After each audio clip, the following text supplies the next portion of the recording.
Hi everyone, my name is Colonialism. I'm a historian who works at Mount St. Vincent University here in Jabugtug, Mi'kma'ki, or Halifax, Nova Scotia. And today I'm just sort of record this video to talk about some research that I've been doing into a place called Maligomish.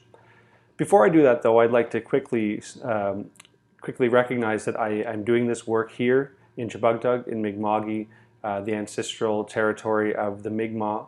I'm a guest here, I'm a settler within this territory, and I'm very fortunate to be able to live and work and raise my family in Mi'kma'ki. And I'm very fortunate to have some friends and community partners at Pictou Landing First Nation who have allowed me access to a lot of the information that's in this presentation and in other work that I've done on Mi'kmaq history in Nova Scotia. This research that I'm going to talk about today, this comes from last summer. I was able to attend the annual St. Anne's mission to Maligomish, and that's an island. I'll explain all this more as I get into the research, but a small island in the Maligomish Harbor in the Northumberland Strait of Nova Scotia, between Nova Scotia and PEI.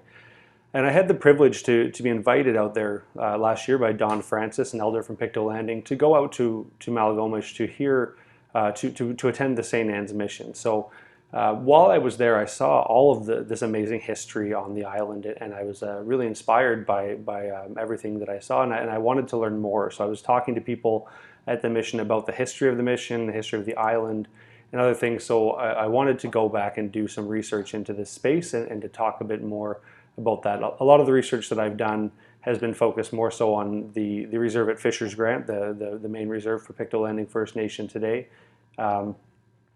So a lot of that, the work that I'd done talking about working, wage labor, and raising families and things like that at Fisher's Grant, Pictou Landing. In my research, I'd come across so many fascinating documents about Maligomish and the mission. I wanted to do some more work into that, as I wasn't able to do that kind of in my dissertation and some other work that I did. So today I'm going to bring some of those documents together and talk about that history there. Before I get into that though, I wanted to talk a little bit about the history of the Catholic Church, the Roman Catholic Church, and just Western religion in Canada as a whole. I'm going to talk a lot about the Roman Catholic Church today, and I'm going to be doing so in ways that maybe some people won't think are very critical, or maybe not as engaged in some of the things that we've been learning and hearing about with the history of the Roman Catholic Church in Mi'kma'ki and beyond with Indigenous people in Canada more broadly. In fact, many of the people who are watching this might be preparing to go to Quebec next week to meet or to hear the Pope's apology to Indigenous people in Canada, a major event that's a long time coming. So this presentation that I put together today does not go into that history. It doesn't talk about the evils of the Catholic Church in Canada. This presentation is more focused on the Mi'kmaq St. Anne's mission to Maligomish, and talking about the ways that the Mi'kmaq have adapted an annual meeting at Maligomish to include Roman Catholic ceremony, probably sometime in the 16 or 1700s. But what I wanted to talk about there is more so about the Mi'kmaq side, the importance of this event to Mi'kmaq and their cultural and spiritual beliefs and needs. That's the side of this what I'm talking about today. I'm not going to get into the troubling and horrific past of residential schools in Canada and the Roman Catholic Church's role within those.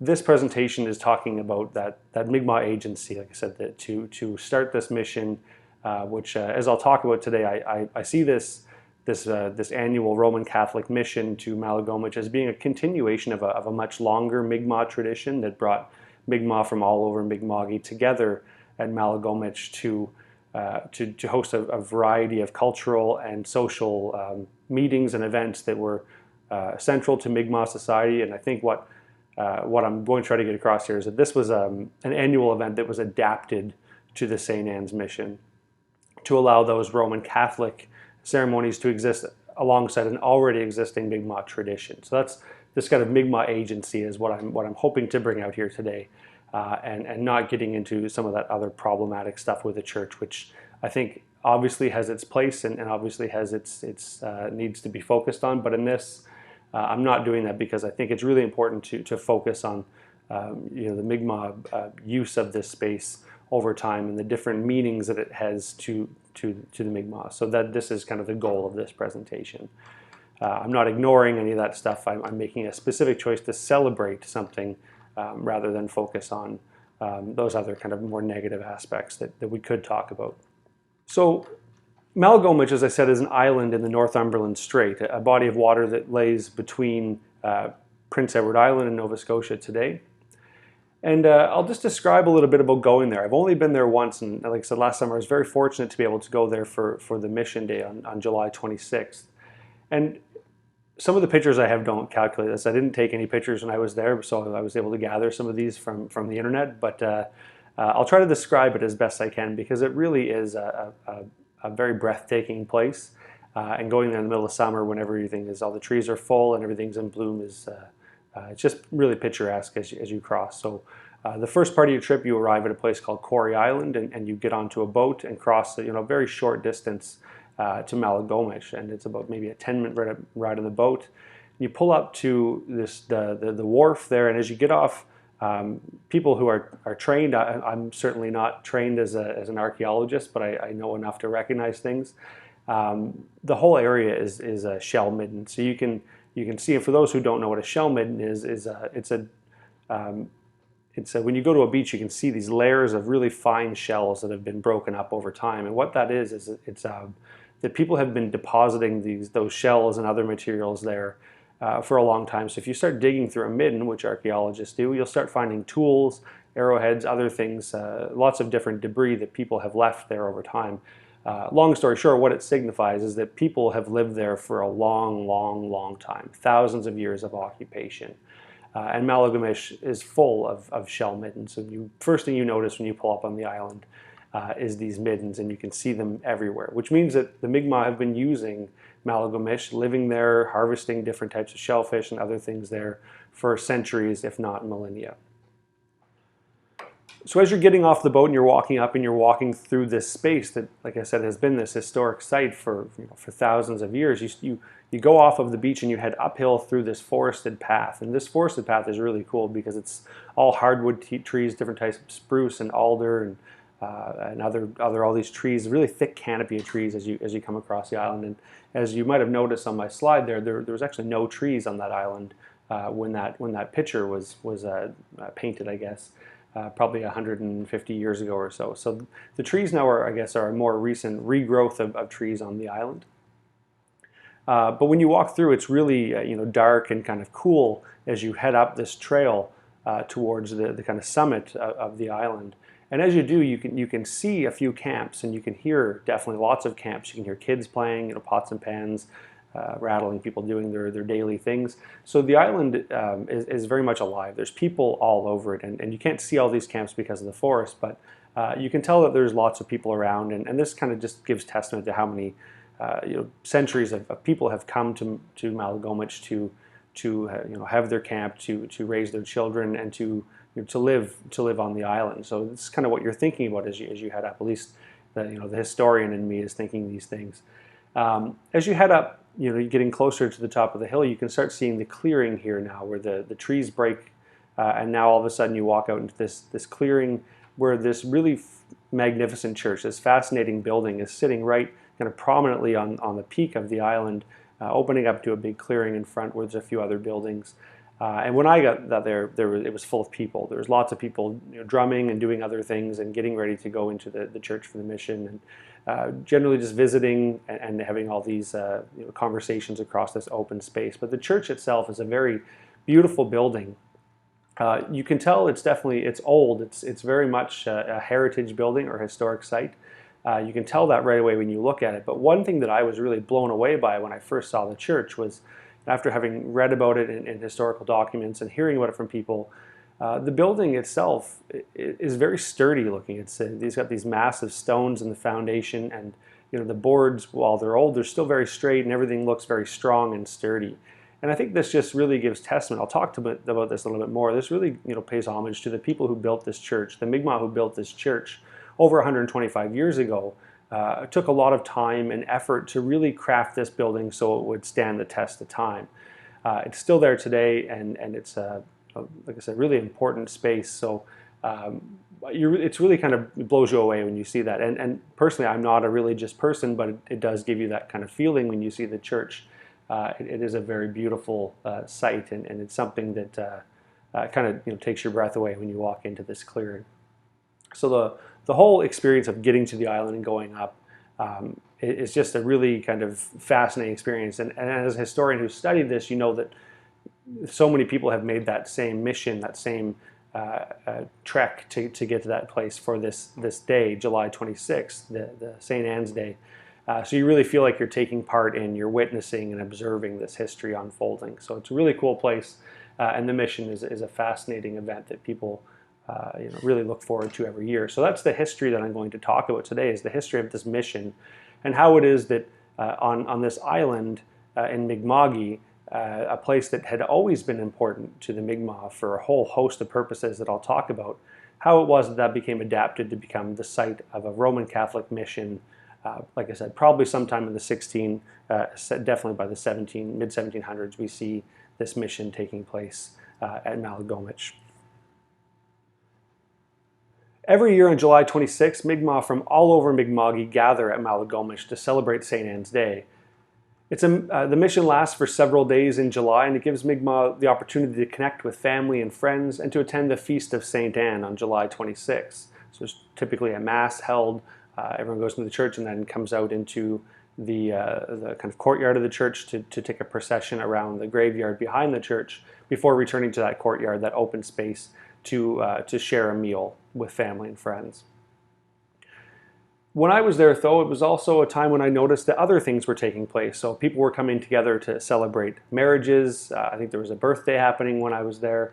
And there was also at least one baptism. I think there may have been other ones when I wasn't there. I was only there for a day. So, but you know that this is a time when other events are recognized and celebrated alongside the Feast of St. Anne. As I mentioned, the church and the mission have been an important part of the Mi'kmaq world and Mi'kmaq history at Maligomish for the past several centuries. And they exist as this longer history of Maligomish serving as a keystone place within the Mi'kmaq world.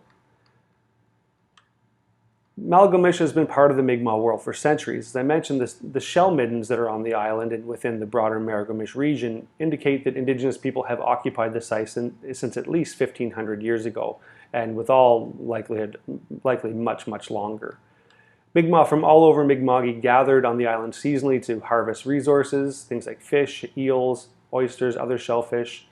They would meet there to hold political meetings, they'd elect chiefs, they'd trade, reaffirm really important kinship networks, and also to attend other important cultural and social events. Maligomish is a Mi'kmaq word meaning hardwood grove, but the island and the broader region around it was much more than a place to log hardwood. Maligomish offered access to the bountiful fishery in the Northumberland Strait, and several key rivers and waterways within the region connect to Maligomish Harbor, making it a transportation hub to other places in Pictou or Pictou County, and to Mi'kma'ki more broadly. Today, the name Maligomish is mostly associated with what became known as Indian Island or Chapel Island in the historical record. But Maligomish was a term that in the Mi'kmaq language refers to the broader region. It's not specifically focused just on that one small island. Maligomish was this broader area. Today, when I use the word Maligomish, I'll be using that to talk about the island. That's the kind of use that I'll use the word. I don't want to use Indian Island or Chapel Island because I think Maligomish is a better term to refer to that island, but I don't want to limit Maligomish to people who don't know this history to think that Maligomish was just this one small island. Maligomish was part of this broader region that I think a lot of people would refer to as Maligomish now. That's the anglicized version of Maligomish. So when I say Maligomish, I'm talking about the island, but people should understand that Maligomish is not just the island. It's a much broader area, like I said, central to the Mi'kmaq's world in Pictou and from all over Mi'kma'ki for centuries.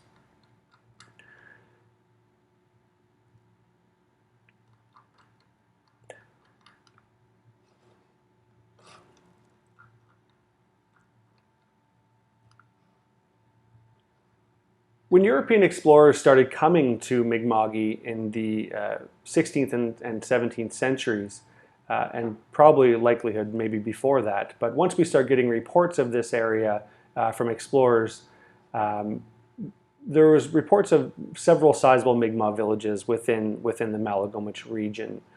There was a sizable village at Barney's River, which is on the mainland shore of Maligomish Harbor, as well as places like Big Island. But really, when you think about the area, basically anywhere that there was a fresh water source, there was a village site. So if you were to walk around Maligomish today, Maligomish Harbor, and go basically to everywhere a river met the ocean, there would have been a Mi'kmaq presence there. The Mi'kmaq presence in the area was basically everywhere. But there were bigger and more established places, and like I said, Barney's River, Big Island, and a few other places in the strait had these village sites that are very clear in the archaeological record that had existed for a long time by the time Europeans showed up. As I mentioned, archaeologists have reported middens and shell heaps all throughout the area. There's been lots of archaeological work done in the past and recently in Maligomish to document the Mi'kmaq presence there. When the French began visiting in the 17th century, and many Mi'kmaq, for a variety of reasons, began to adopt Roman Catholicism into their worldviews, Maligomish became a place where Mi'kmaq would host traveling missionaries. French traders and missionaries operated in Piktook since the 17th century, and the presence of a fur trade with Europeans had remade many aspects of traditional Mi'kmaq life along several important lines. By 1600, as many as 1,000 ships had visited the region to trade with the Mi'kmaq, and by the mid-18th century, French traders regularly found Mi'kmaq at Pictou, or Pigtou as they called it, ready to barter for, quote, suitable goods for the Indian trade. One merchant ship from France traded for, quote, above 4,000 pounds of weight in furs in Pictou Harbor in 1765. In the late 19th century, a Mi'kmaq man was digging at King's Head in Maligomish, not too far from Maligomish, was digging there, and he unearthed an old iron cross, and you can see a picture of it on the slide there. And this cross was in the style that had been used in France in the 17th or possibly 18th century as a steeple on churches. So when this man dug this up, I'm not sure how the story went, but it somehow ended up within the Stella Marie church in Pictou. And it still is on the wall, hung there today. So if you go to Pictou, you can actually go to the Stella Marie church and you can go see this cross. But this church steeple cross indicates that there was probably a church at Maligomish sometime in the 17th century, or maybe early 18th century, given the kind of age of this cross. Which means that the French would have come there and established a church with the Mi'kmaq and then use that cross as a way to know where to land to trade, and also for missionaries to know where they could go to meet with Mi'kmaq to do conversion efforts and those types of things. So there was likely a church in Maligomish around 1700 sometime based on this cross. There was also a similar cross at a place called Indian Cross Point in Pictou Harbor. This cross was much bigger. It was likely, I've heard, anything from 10 feet to 10 meters in height. And this was not a church that was used this was not a cross that was used to mark a church. This was a cross that was used for traders and merchants to know where to find Mi'kmaq who were willing to trade. So this was a marker that they would use from sea to be able to see that. And so that's at Indian Cross Point. This is not the same one. This is much smaller. As I said, it's on the wall of the church in Pictou, so it's not a big, massive cross. It's more of the type of the one that you'd see on top of a church. But anyway, this is all to say that there was likely a church somewhere in Maligomish, maybe several churches in the region by the 1700s.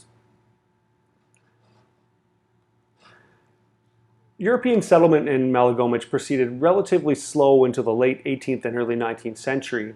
However, when the British began solidifying control over Mi'kmaq, at least on paper, they very quickly started carving that area up for settlers. Even though very few of them showed up when they started doing this in 1765, the land started to become property of other people, of course, without any Mi'kmaq consent or negotiation or any of those things. But at least on paper, in places like Halifax or perhaps in London, these fancy British gentlemen in their powdered wigs and all these things were sitting down over maps and carving up sections of Mi'kma'ki and giving it away to their friends, who would in turn carve up those sections and then sell those to settlers, or at least give those to settlers who'd be willing to come and live on the land. The first ones we see come in 1765. The picture on the slide here is the 82nd Regiment grant, which comes in 1785. But a large portion of it, and I'll see if I can get my mouse over there, this area over here, the Maligomish area, I have another map coming up that labels a lot of places on here, but this area here would have been the original Wentworth grant, and it would have included all of these islands here within Maligomish Harbor. This was included, and so a lot of times what happened is that Wentworth couldn't get people to come and settle on the land, so the grant becomes what's called in legal terms eschewed, and then it was given away to somebody else as part of another grant, as part of this 82nd Regiment grant in 1785.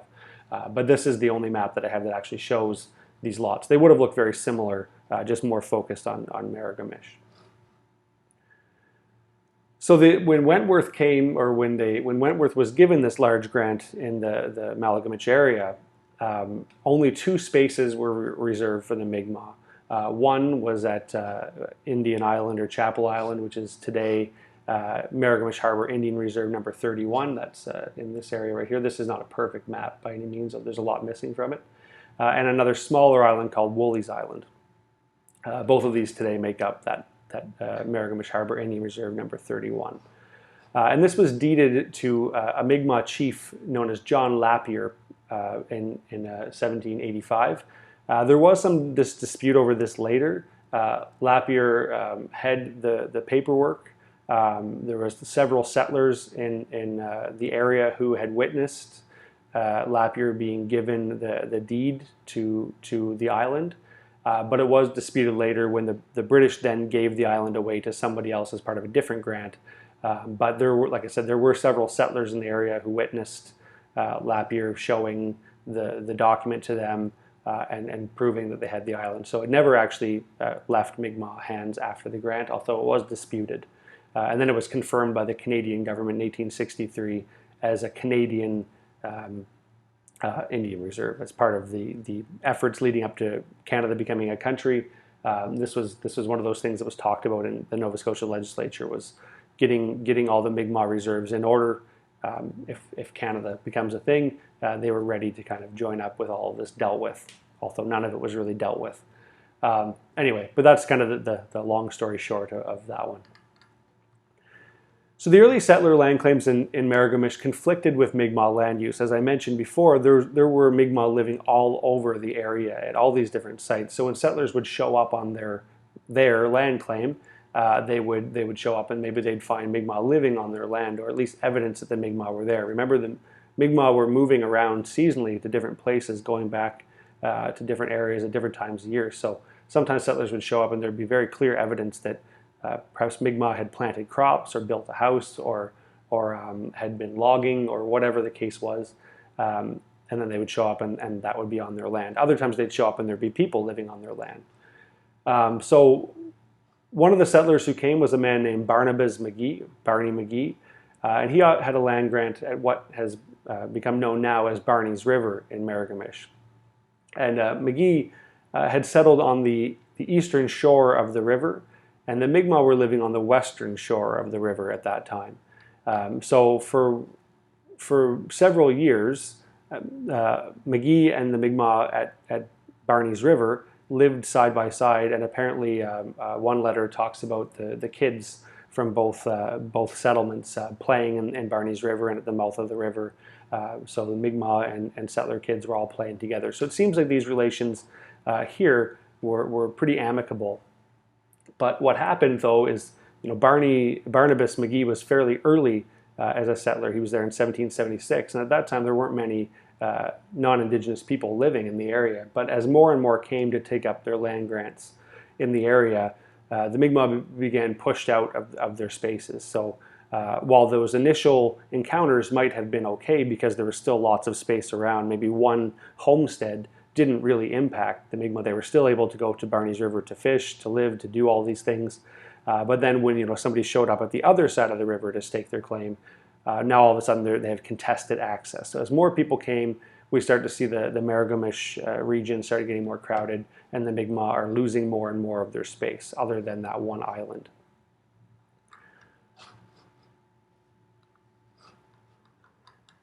In 1783, so less than a decade after Barnabas McGee shows up, and then more and more people follow, a man named Paul, I'm not sure how to pronounce this, I'll do my best, Shashaganoit, chief of the Pictou and Maligomish Mi'kmaq, is listed in the letter. There's an excerpt there on the slide you can see. He requested and was granted a license to, quote, occupy the land that they, the Mi'kmaq, have settled upon on the southeast side of Ye East Branch of Harbor or River, Maligomish, or Port Luttrell, with liberty of hunting and fishing in the woods, rivers, and lakes of that district. So I've typed out the larger section of this grant on the slide here, so you can read through that. But what's important to note is that while this chief had this claim in the Maligomish area, the government didn't act on it. So this claim went through, but they never firmed it up, they never solidified it, they never did the kind of legislative process. Remember that Nova Scotia was a small colony at this time and didn't have a very efficient government. So a lot of these things would have had to go to London to be dealt with, and it never actually got finalized, even though it was granted. 10 years later, in 1793, the Mi'kmaq again petitioned for land in Maligomish, but this time they asked for a land parcel of 4,000 or 5,000 acres in Maligomish, and they said that this was mostly to be given in lieu of lands that were lost near Pictou. So I won't get into the history of Pictou today, but in the late 18th century, more and more settlers were coming, loyalist settlers from after the American Revolution, Scottish Highlanders coming on ships like the ship Hector and other things were coming and taking up land all around Pictou Harbor, which is also a very important place for the Mi'kmaq. And especially that land where the reserve is today around Osag Boat Harbor. This was land that the Mi'kmaq wanted to protect, and the government didn't protect it. So they're specifically asking for lands that they've lost at Pictou. These lands in Maligomish would be protected in lieu of lands that were lost at Pictou. So 4,000 or 5,000 acres of land in the Maligomish region. Of course, the government had already deeded this land away to settlers and didn't act on this claim either. And as more and more people came through, more and more settlers came to live in the area. The Mi'kmaq were continually being pushed out of their places, their village sites, their hunting areas, their fishing sites, all of these places as more and more settlers came. Remember that settlers too were looking for places to settle that had access to fresh water, that had access to hardwood, had access to shellfish, all these other things settlers needed. So of course they targeted the places that were obviously very productive. That's where the Mi'kmaq were. So these became the points where there was a lot of contestation between Mi'kmaq and settlers because they were productive resource sites that everybody needed. The British government had a responsibility to sort out the Mi'kmaq land. Before settlers showed up, they didn't do that, and it led to a whole series of problems that I won't be able to get into today because I'm supposed to be talking about the St. Anne's Mission. But this is all context for that broader Maligomish region and how the Mi'kmaq land was whittled down from this larger land base in the area having several sites down to the British had whittled them down to this one or two small islands in the strait.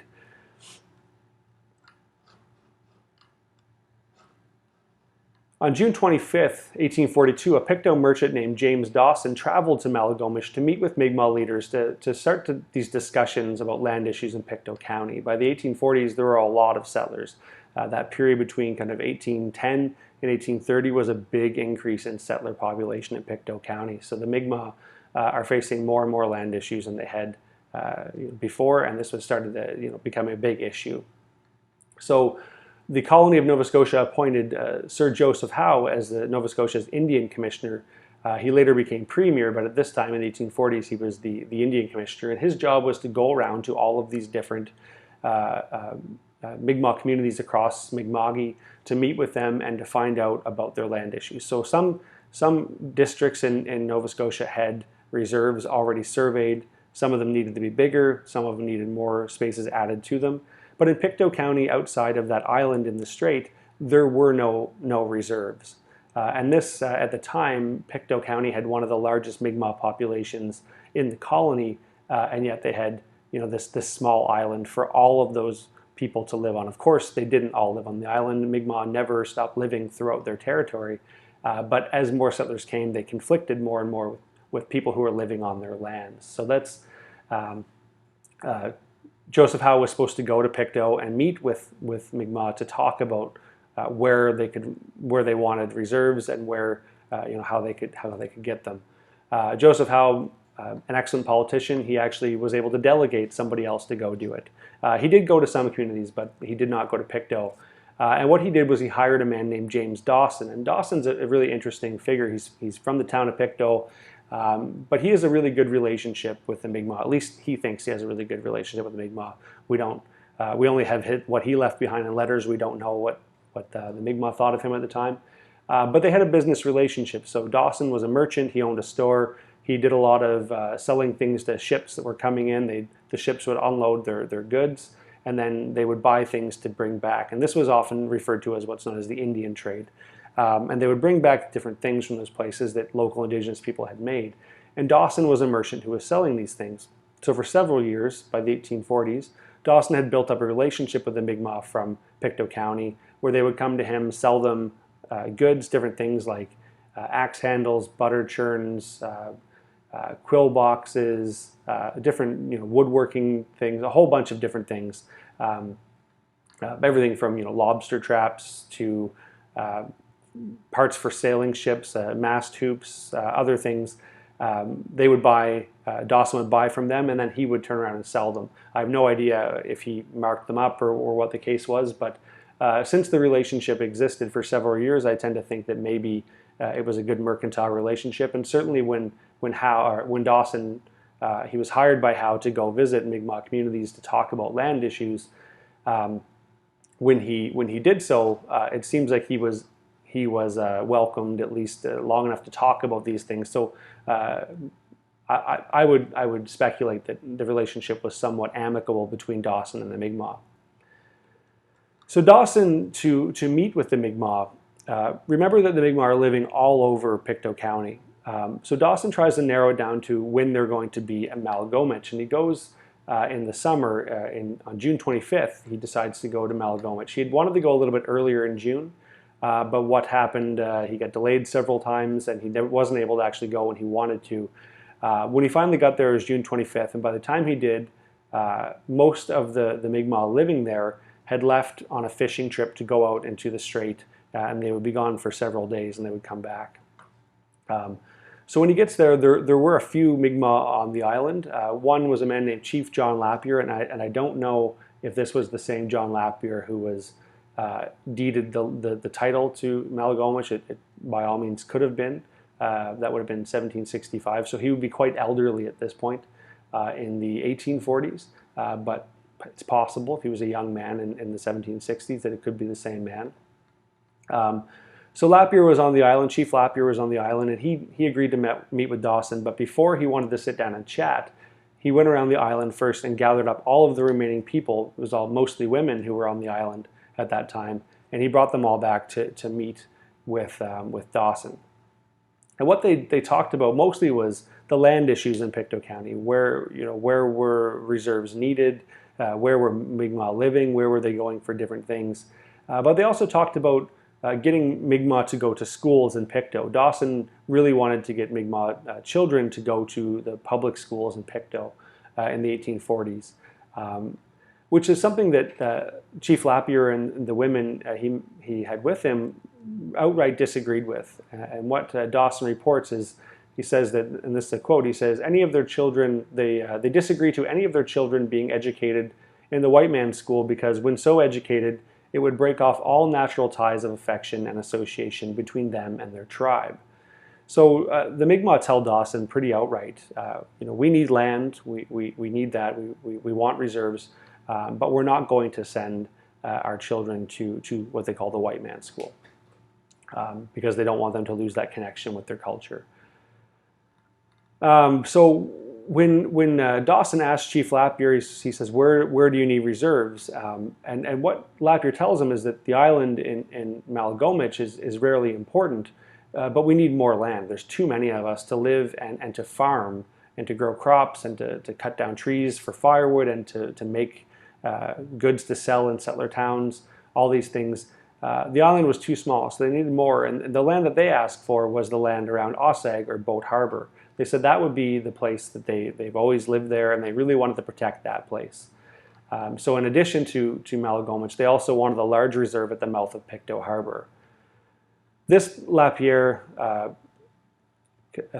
explained, would allow them to maintain their fishery in the strait by having Maligomish, and some people could live there year-round, and then other people would be able to live at near Pictou, where they could go into town for wage labor. They could go in to sell fresh fish and other goods in town, and they were well connected to the different kind of things that were becoming more important in the Mi'kmaq world. Wage labor was becoming a bigger part of the Mi'kmaq economy in the 19th century. So Maligomish had been this kind of island in both the literal and figurative sense. It had been this place that the Mi'kmaq were able to protect and maintain throughout this time of intense colonial settlement, while all of the other places that the Mi'kmaq wanted reserved in Pictou County had been kind of taken by settlers. Maligomish was kind of this safe haven where they were able to use as a base to continue going out throughout Pictou County to harvest resources, but also as a place that they knew that they were protected and living there. But it wasn't until 1863, so that was in the 1840s when Dawson goes there. It takes 20 more years before they get any land at the mouth of the harbor, between the mouth of the harbor and Ossag, a place known in the kind of colonial record as Fisher's Grant. And 50 acres in 1863 was purchased to the Mi'kmaq Reserve there for all of the Mi'kmaq in Pictou County, so not a very large land base. None of the Mi'kmaq claims to lands in Maligomish outside of the island were recognized by the government. All of those were ignored by the government. So now in the 1860s, we have these two places. We have Maligomish and we have Fisher's Grant as the reserves in Pictou County. Those reserves have changed a bit, especially around Ossag in that area. They've grown from beyond that 50 acres. But those are the basis of reserves in Pictou County, and they still are today. Those become kind of the main two places that were reserved. But again, I really need to state that although these were the reserves, we need to be really careful and thinking that Mi'kmaq didn't simply just, okay, we have these reserves, let's just go there and live. For one, there wasn't enough space still, even with the two reserves, to get all the resources they needed. But Mi'kmaq had showed no inclination to just go and move and live on reserves. At that time, they maintained living throughout Pictou County at different village sites. Sometimes settlers agreed to let them live on their lands at a few places that I'll talk about as I go forward here. But other times they would conflict with settlers, and there's a whole bunch of documents about settlers writing letters to the government talking about Mi'kmaq living on their land. And so the kind of main point I'm trying to make here is that even though we have reserves in the 1860s, it doesn't mean the Mi'kmaq stopped using their broader territory. It's in fact quite the opposite. Okay, so that's some kind of broad context for the region and why there's only these small reserves. I wanted to use that as a way to get into the history of the church, because with these two reserves now, Maligomish takes on kind of a new role within the Mi'kmaq world, and we see that changing over time. So what I'll switch to now is talking more specifically about the history of the church and the mission at Maligomish, kind of from the 1700s on. So the Roman Catholic Church is an integral part of the recent history and culture of Maligomish. It's important to consider that these cultures and traditions are built on long-standing cultural and social ceremonies and traditions that have taken place at Maligomish and in the broader region for a long time. For centuries before the arrival of the Roman Catholic Church, Mi'kmaq traveled to Maligomish every summer to trade for goods, hold important ceremonies, affirm kinship connections, perform marriage ceremonies, elect chiefs, and to connect with the broader Mi'kmaq political structures in the larger Mi'kmaq world. Indeed, Maligomish was used by missionaries specifically for this reason as a place to spread Roman Catholicism, because it was already a central place in the Mi'kmaq world. So the Mi'kmaq altered a seasonal summer gathering at Maligomish to now include Christianity, not the other way around. The history of Mi'kmaq and Roman Catholicism goes back for nearly 4 centuries. Jesuit missionaries worked among the Mi'kmaq for several years after the establishment of Port Royal on the southern tip of Nova Scotia. In 1629, the Jesuits and Mi'kmaq oral traditions, the Jesuits used Mi'kmaq oral traditions of Glooskap, in which Nikumi, Glooskap's grandmother, played a central role as someone who possessed healing powers and was known to protect women in childbirth, to teach about Saint Anne. So they used Nikumi to teach about Saint Anne. They used Glooskap's grandmother to teach about Jesus' grandmother. So the Jesuits paralleled these stories of Saint Anne with Nikumi to explain Christianity to the Mi'kmaq, and this was a tactic that they used, the Jesuits used this all over North America in different contexts. They often bound indigenous stories with Catholic ones as a tool to help convert people to Roman Catholicism. The first known Mi'kmaq church erected in Mi'kma'ki was the Chapel of Saint Anne au Cap Breton, my bad French accent coming out there, built in 1628 in Unama'ki, or Cape Breton. That's at Potlatech, Chapel Island in Cape Breton. Mi'kmaq from all over Mi'kma'ki would visit this church, and it was also a base from which missionaries would travel all out over the region into Mi'kma'ki. However, while St. Anne was declared the Mi'kmaq's saint in 1629, no formal St. Anne's Day took place until the mid-18th century. It was Father Pierre Maillard, remembered today as the Mi'kmaq's apostle, who formalized St. Anne's Day as an annual Mi'kmaq celebration. Maillard gained a court among Mi'kmaq by learning to speak Mi'kmaq and through traveling extensively with Mi'kmaq over a period of several years, I think several decades. Maillard translated Christian hymns and gospel into pictorial text, so you can see an example of that on the slide there. And it's, I found references to the work that Maillard did. He made these booklets that he would leave with Mi'kmaq all over Mi'kma'ki. These were still in possession of people up until the 1890s and perhaps well beyond, but I remember reading about one Mi'kmaq family that had one of these books, and several Mi'kmaq communities would have these books, and they were still using them over 130 years later, which is fascinating. Maillard was able to translate Christian hymns and verses and stories and other things into these hieroglyphics that Mi'kmaq were able to read. And then so when the long times between priest visits, the Mi'kmaq were able to have mass and to pray using these books. And this was a really big deal, and Maillard was able to gain a lot of favor among the Mi'kmaq because of these efforts. The governor of Acadia, Louis Dupont de Chambon, noted in 1744, he said, quote, "The Indians place great confidence in Maillard because he knows their language." So Maillard, he was the one in 1751 who formalized St. Anne's Day as an annual celebration on July 26th. From 1751 to 1758, many Mi'kmaq traveled to Potlatech to attend the annual St. Anne's Mission at Chapel Island. In 1758, and I promise I won't do a big lesson on the collapse of the French in Acadia, but in 1758, the British descended upon the fortress of Louisbourg, which was near Chapel Island in northeast Unama'ki, about 30 kilometers-ish from the present-day city of Sydney. So the British had come to this massive fortress at Louisbourg that the French had built as part of their efforts to oust the French from New France in the 7 Years' War from 1756 to 1763. So the French surrendered Louisbourg ironically on St. Anne's Day, July 26th in 1758, and this was really the end of French control in Mi'kma'ki. Father Maillard, he had some awareness that the fortress was going to fall, so he had actually fled Louisbourg before they capitulated, and he actually fled with a group of Mi'kmaq who had been visiting the fortress. So they left there, and then after the British had taken Louisbourg, several days later, the British moved on to burn the church at Potlatech.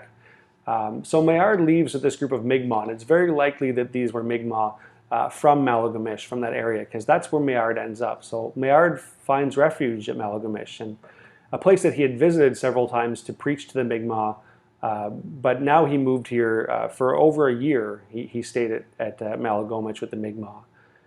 He wrote in his journal on April 12th, 1759, "At Maligomish, in my oratory, Holy Thursday morning, 12th April, 1759, at Maligomish, whither we were obliged to take refuge after the capture of Louisbourg, July 26, 1758.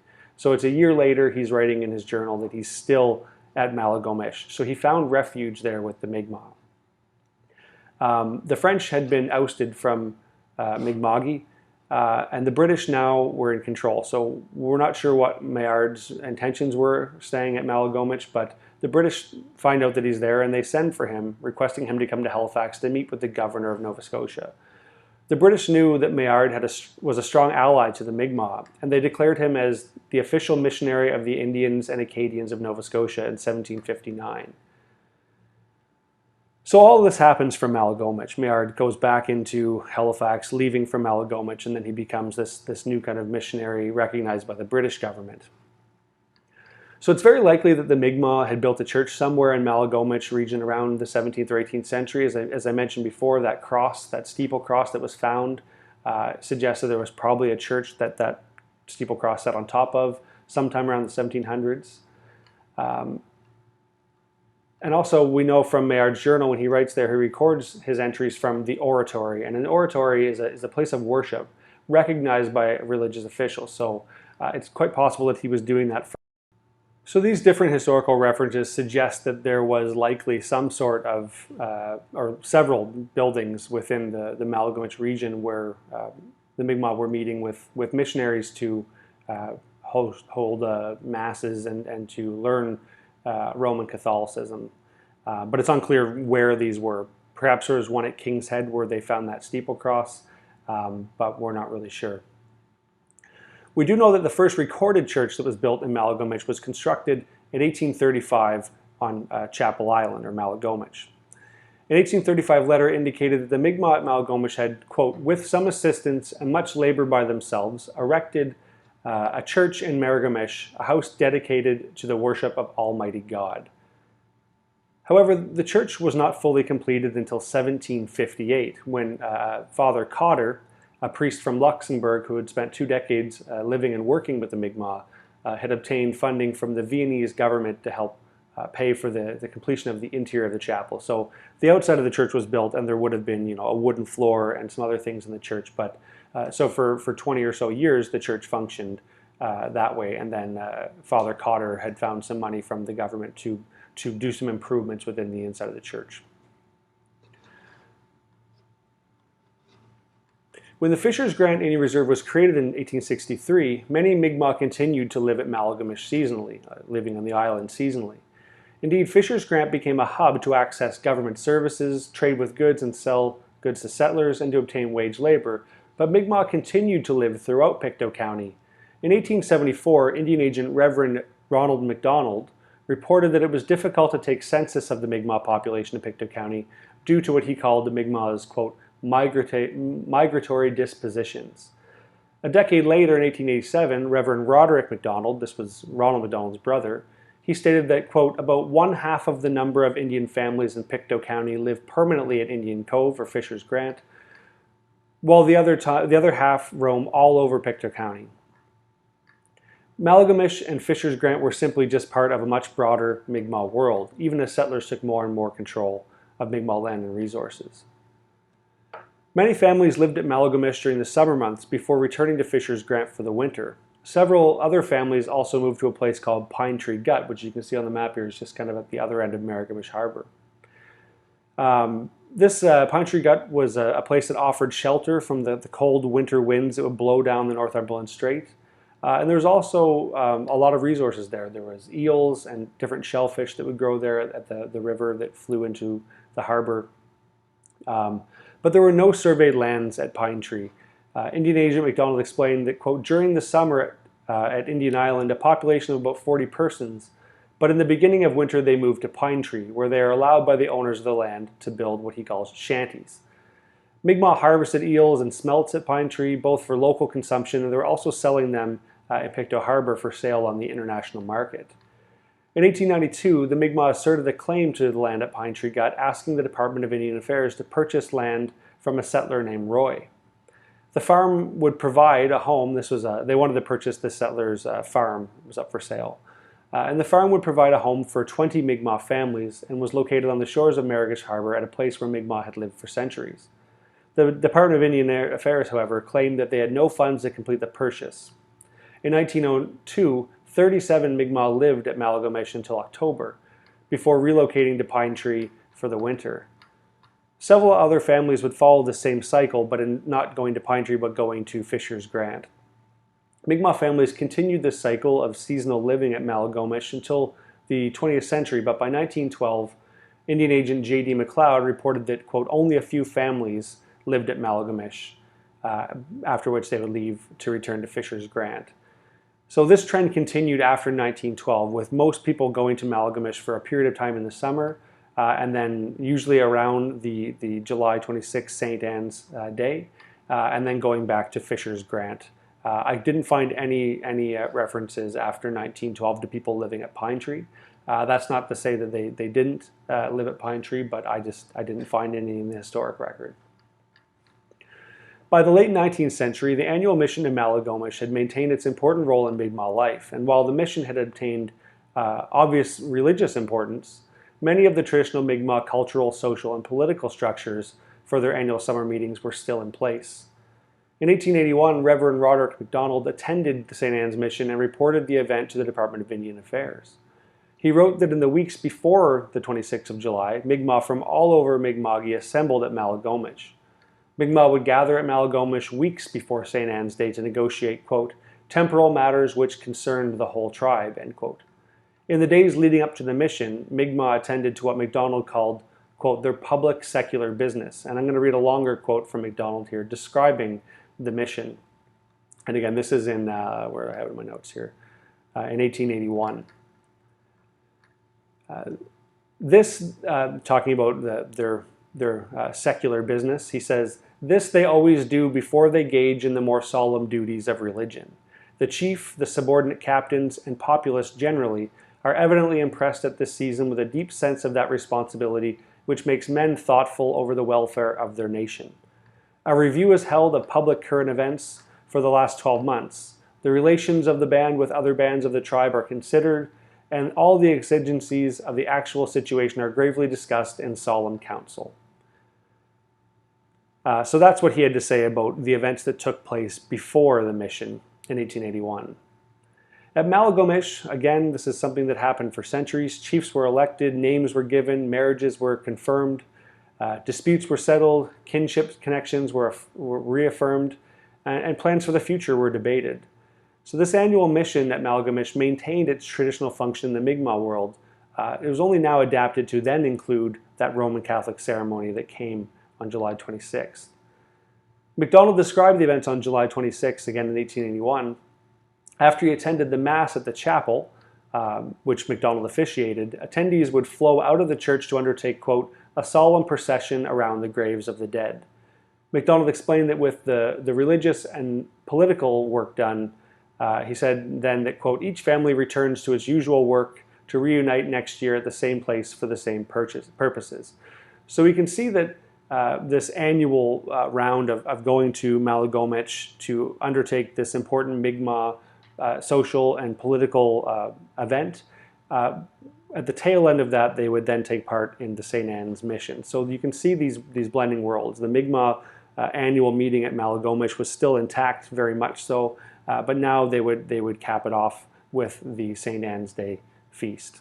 And like I said before, this was something that the Jesuits were really known for, was latching on to an existing indigenous event, such as the annual meeting at Maligomish, or other ones in Mi'kma'ki, but this one as an example, and then kind of crafting their event onto that, because they knew that if they would go to Maligomish, say in mid-July, there would already be Mi'kmaq there, so then they could say, well, St. Anne's Day is July 26th, let's merge these events. So that was a way that they did this. It was kind of create these synchronous kind of events that worked really well in helping missionize Indigenous people. And this is something that they did all over, and not just at Maligomish. MacDonald again reflected on St. Anne's Day and the mission in 1884, and again I'll read a longer quote here. St. Anne's Day, July 26th, is the Mi'kmaq's greatest festival. I think he said the Indians' greatest festival. His Christmas, his New Year, and Thanksgiving combined. He repairs to his church, built on a picturesque island, and always on this occasion draped out with the tasteful ornaments and finery that is not by any means tawdry or otherwise inappropriate. Wildflowers deck the altar, and arches of evergreen lead to the entrance. He is dressed in his best suit, and his wife and daughters exhibit their well-preserved silks in a profusion that causes envy to many a peasant girl. The festival over, and his religious exercises very earnestly performed, he returns to his usual habitation and to whatever avocation he may have found best adapted to the securing of a livelihood. So that's how MacDonald described the importance to the Mi'kmaq of St. Anne's Day in 1884. So clearly, this annual mission was an important part of the Mi'kmaq world, and it functioned both as a meeting where Mi'kmaq social, political, and cultural events took place alongside Roman Catholic ones. So as Indian reserves and the Department of Indian Affairs and settlers begin to work to isolate Mi'kmaq from their broader territories by creating these small government reserves, places like Maligomish allowed for these broader kinship cycles and systems and these bigger social and political connections that were being, severed by the fracturing of Mi'kmaq land. Places like Maligomish and these annual meetings allowed the Mi'kmaq to maintain those connections through this intense period of colonialism that we see in the 19th century with things like the Indian Act and residential schools. Maligomish becomes a place that allows that Mi'kmaq tradition to stay alive alongside the Roman Catholic ones. By 1890, the church at Maligomish had fallen into disrepair. The frame and exterior of the building had been built in 1835, as I mentioned, and after a half a century of bracing against the damp, salty winds on the Northumberland, anyone who has a camp at Maligomish will know that keeping the dampness out of your building is the key to making it last a long time. But obviously this wooden church didn't last that long at the time, and by the 1890s it was ready to be replaced. So in the summer of 1890, the Mi'kmaq living in Pictou County pooled their labor and money to build a new church at Maligomish. The Mi'kmaq raised $1,000 by pooling their money in the community to buy materials, and they did all of the labor, all of the carpentry, the masonry, the foundation work, the shingling, all of that they did by themselves. They also held a public picnic on Maligomish after the 1890 mission. So in late July of 1890, the Mi'kmaq invited, I guess on July 27th, 1890, the Mi'kmaq invited people from, all the settler people from surrounding areas to come to Maligomish for a picnic. So they'd buy a ticket to go to a picnic, and they hired a steamship that would bring people from Pictou to the island. And the Mi'kmaq provided the lunch. They cooked all the food and put on the lunch for everyone. And then they provided a tour of the island and told a little bit about the Mi'kmaq history of the island and Pictou County to these settler visitors. And through these efforts, they raised an additional $800 to go towards a new church. So $800 in the 1890s was a lot of money. So this is a very successful fundraising event. Mi'kmaq elders from Pictou Landing remember that a Mi'kmaq man named John Paul had built the church in the 1890s. Paul had spent most of his adult life working with a traveling circus, a job that he had found as a young man. He went into the settler town of New Glasgow, not too far from Fisher's Grant. He went into town looking for work, and he found work at the circus, and then he ended up leaving for a period of multiple decades. He left to go work with the circus, traveling all over North America. When he came back, he decided that he wanted to retire where he was born, and he built a house at Maligomish in the 1880s. One day, Paul was chatting with the chief from Fisher's Grant, who mentioned that the church at Maligomish was starting to show its age. So Paul agreed to take on the project and began making plans to fundraise and buy materials to build a new church at Maligomish. So Paul was the one who organized the labor, and he brought Mi'kmaq from all over Pictou County together to help build this building.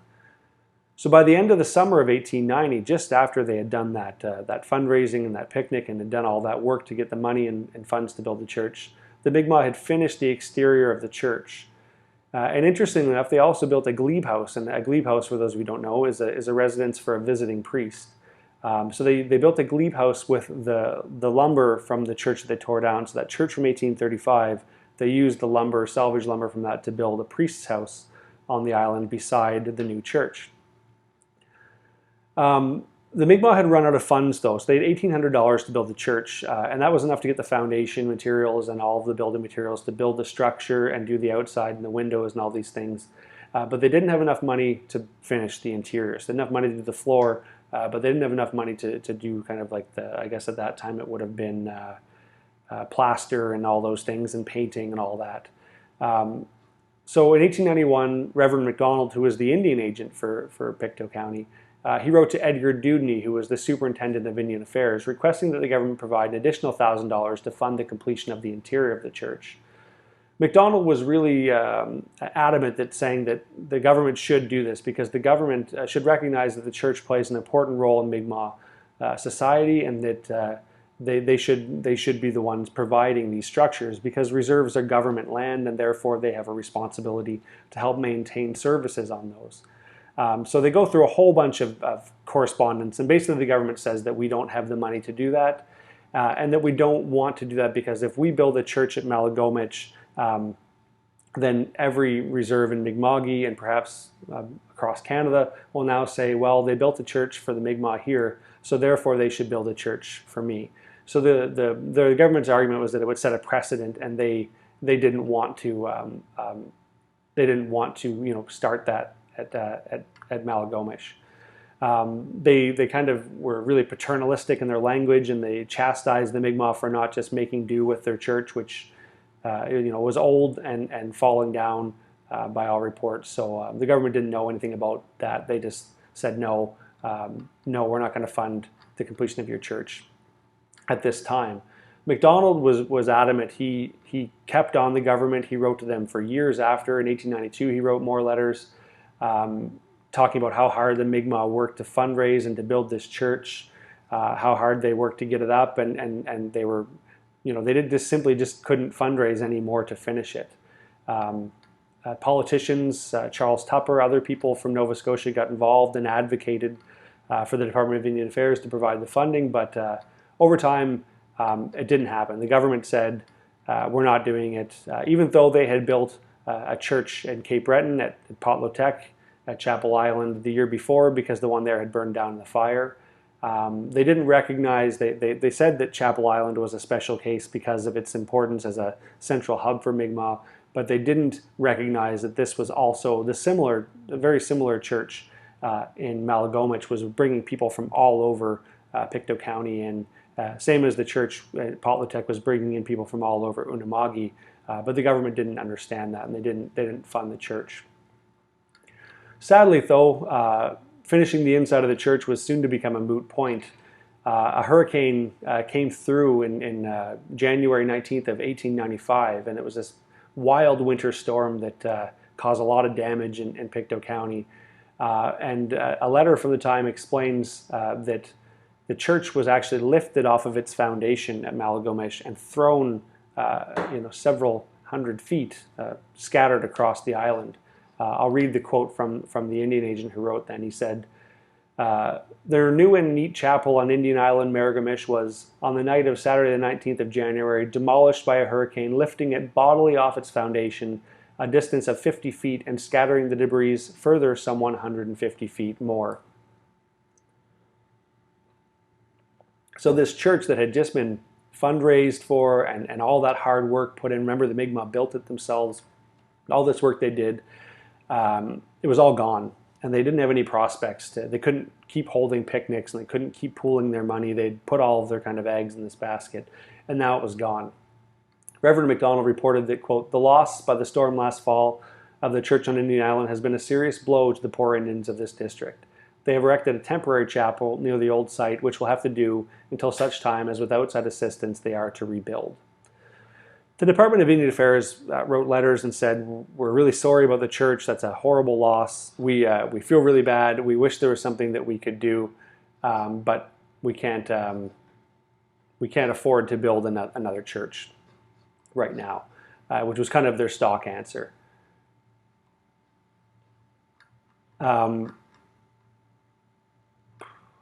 So the Mi'kmaq were devastated by the loss of their church, and they worried that this happened in January, and they worried that they weren't going to have a church to host their mission that summer. MacDonald wrote to the government asking for $2,000 in emergency funds to rebuild the church, stating that, quote, they look forward every year to the reunion of all the Indians in this district and other places on the island in Maligomish. These assemblies go back many, many, many years in the past, and they become saved in their thoughts. So the Mi'kmaq were able to erect a small temporary church that allowed them to have that mission in 1895, although it was under very different circumstances.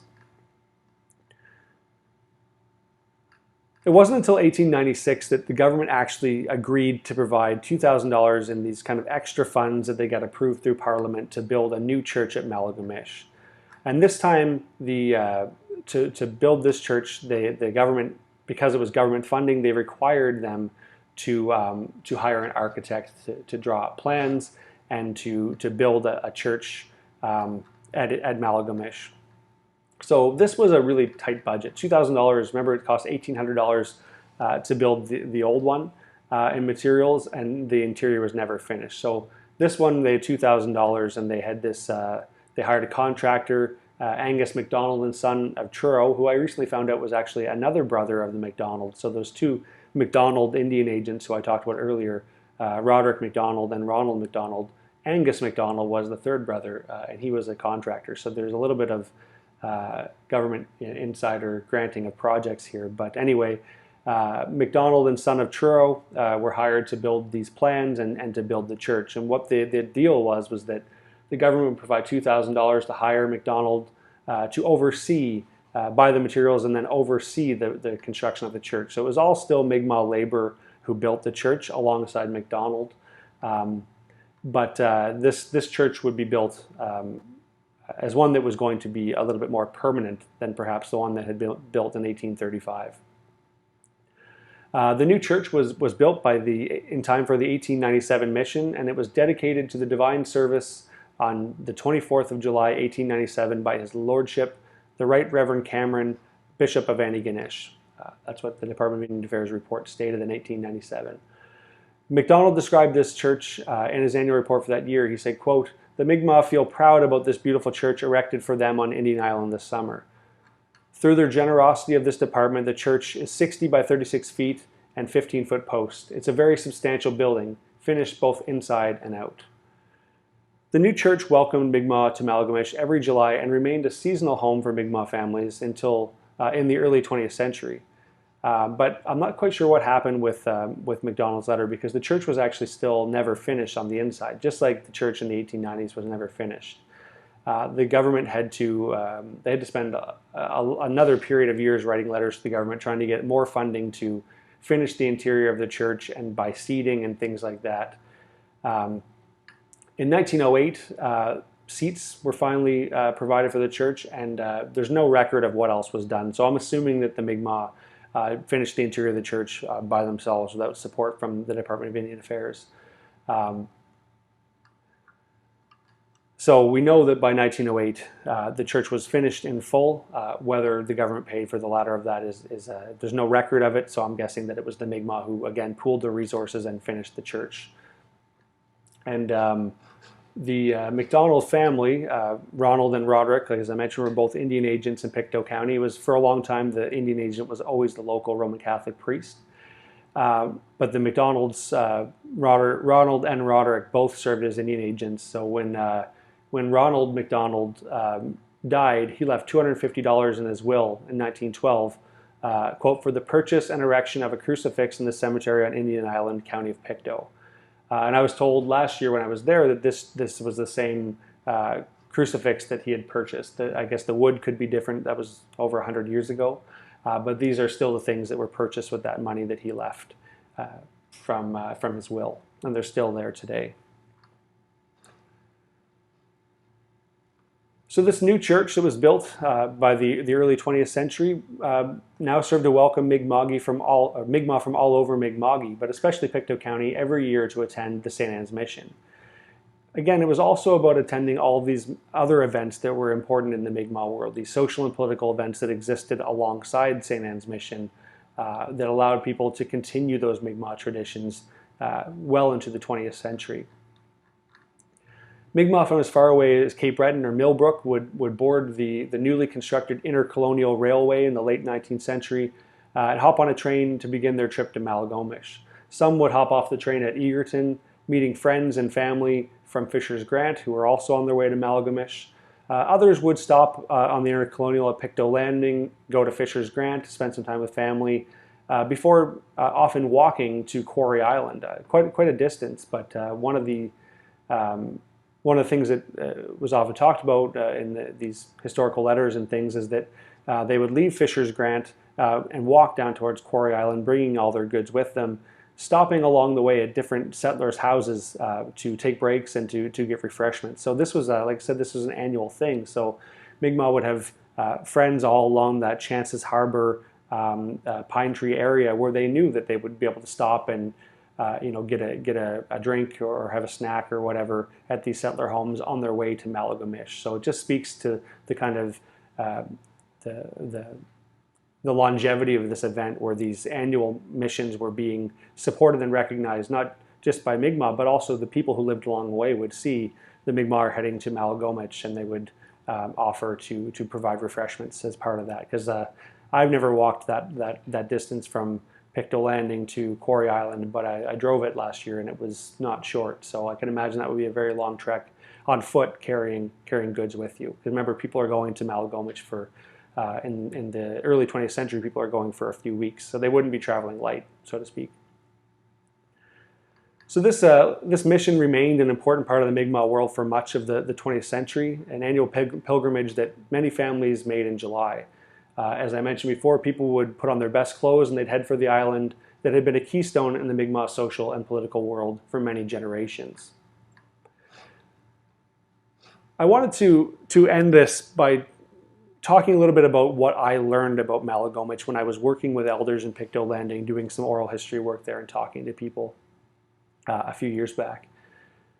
The annual St. Anne's mission centers around the Feast of St. Anne on July 26th, but as I've tried to show here today, the mission is a much more than a Catholic event alone. Despite pressure from Roman Catholic missionaries over the last several centuries, for much of the 20th century, the mission retained its function within the Mi'kmaq social and political world. So like I said, those two systems are existing alongside each other. The Mi'kmaq made decisions to adapt an annual seasonal meeting to include a Roman Catholic ceremony. That was a very poignant Mi'kmaq decision to do that. So at a time when we see religion being used as kind of a coercive colonial tool, we also need to remember that the Mi'kmaq made, just like Indigenous people all over, made important decisions about how to include specific things within their world. And I think this is a really good example of how these two things came together. Many Mi'kmaq converted to Roman Catholicism for many reasons, and they adapted that within their worldview. And then they built traditions, Roman Catholic traditions, alongside ones that already existed in the Mi'kmaq world. So we need to understand that these are layered events. It's not simply about St. Anne's Day. These are events that are centuries, perhaps thousands of years old, these annual meetings that took place at Maligomish. When I was in Pictou Landing talking about history with elders from the community, Elder Sadie Francis told me about going to Maligomish missions as a child, likely, trying to do the math, likely in the 1940s and 50s. She reflected on how in the days before the missionaries arrived on St. Anne's Day, the children would spend time learning from elders while sitting around the sacred fire. And I'm going to read a longer series of quotes from her here. She said, "We stayed up all night with the elders, and that's how we were taught different things and responsibilities, like raising the family, the whole shebang about parenthood and everything else. But there was no such thing as pen and paper to jot it down. Everything had to be stored. So that's how our elders came into action." When I was at Pictou Landing, another elder also mentioned the sacred fire taking place at Maligomish. She recalled, and this is a quote from her, "There was a fire and a bunch of older men, with a few young men too. They all would be sitting around the fire and they were talking, taking turns talking. I remember one guy talking with his hands, and they were going like this," and she was gesturing with her hands. "And he was saying things, and then the next one, the next one, the next one, all the way around. And they all had a pipe, and every time they talked, they would pass the pipe. I remember that pipe." So up until the mid-20th century, the annual mission to Maligomish was both about performing ancient Mi'kmaq social and political customs as it was witnessing St. Anne's Day. Sadie Francis recalled that at one mission, when she was 9 or 10 years old, one of the priests heard that the children had been up all night the night before St. Anne's Day, learning from the elders at the sacred fire. The priest, upon learning that these sessions had taken place, singled out Francis's great-grandmother and angrily scolded her for teaching the children about their Mi'kmaq culture. The priest, in front of the whole crowd gathered for St. Anne's Day, pointed his finger inches from the elder's face and told her, he said, "Woman, you are not to do that again. That is not church." That moment stuck with Francis, and she said after that, for a period of roughly 50 years, she did not recall another sacred fire being held on Maligomish. Francis stated that the sacred fire returned to Maligomish about 5 years ago from when she told that story in 2018. There may have been other sacred fires on the island, but Francis could not remember a time when any of the children were all gathered around to learn from elders like she had been in her childhood. Regardless, Francis raises an important point about the history of Maligomish and its function within the Mi'kmaq world. The priest that told Francis's great-grandmother that the Mi'kmaq traditions in Maligomish were not church had a very limited view on Mi'kmaq religious understandings.